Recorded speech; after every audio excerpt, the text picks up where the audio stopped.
Quand notre Seigneur promet à ses disciples le Saint-Esprit, il l'appelle l'Esprit de vérité, Jean 16, 13. Cette vérité qui est Jésus lui-même, cette vérité qui nous a apporté du ciel pour nous la communiquer comme une réalité substantielle et divine, se trouve dans l'Esprit de Dieu. C'est lui qui est l'essence et la vie de cette vérité divine. Et dès que nous abandonnons à lui, il réalise en nous la présence de Christ et la vie de Dieu. Quand il nous enseigne la vérité, il ne se borne donc pas à nous donner des paroles et des pensées, des images et des impressions, nous les faisant parvenir au moyen de tels livres ou de tels prédicateurs. Mais il pénètre jusqu'aux sources de notre vie pour y déposer la vérité de Dieu, cette semence dont il est lui-même la vie divine. À mesure que nous renonçons davantage à nous-mêmes pour cultiver avec amour et foi ce germe de vie, il le développe et le fortifie jusqu'à ce que notre être tout entier en soit vivifié. Ce n'est donc pas du dehors que l'Esprit s'adresse à nous, mais c'est au-dedans de nous. C'est par sa vertu puissante. C'est en effet et en vérité qu'il vient nous révéler Christ et tout ce que Christ est pour nous. Ce Christ qui n'avait guère été jusque-là qu'une pensée, qu'un sauveur en dehors de nous et bien et au-dessus de nous, nous devient alors une réalité. Il devient une vérité en nous. Quand l'Esprit entre en nous, la vérité entre avec lui. Et après avoir pris possession de nous à l'intérieur, il nous conduit dans toute la vérité. Lorsque notre Seigneur nous promet l'Esprit de vérité de la part du Père, il précise ce qu'il devait faire en nous. Il rendra témoignage de moi. Jésus venait de dire « Je suis la vérité » Jean 14, 6.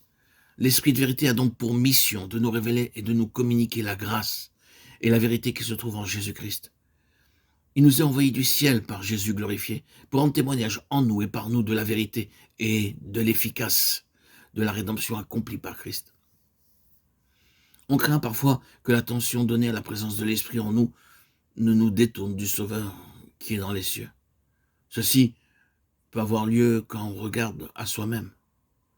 Mais soyons certains que c'est en reconnaissant avec adoration et foi la présence en nous de l'Esprit que nous en viendrons à saisir plus réellement, plus complètement que Christ seul est tout en nous.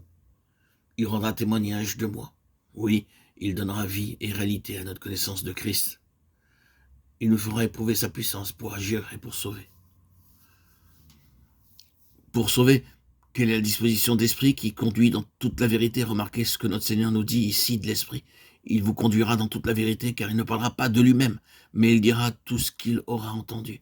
C'est donc une grande docilité qui caractérise l'Esprit de vérité. Rien de plus admirable dans le mystère de la Sainte Trinité que cette subordination parfaite de la part du Fils et de l'Esprit, malgré la divine égalité qui les unit au Père.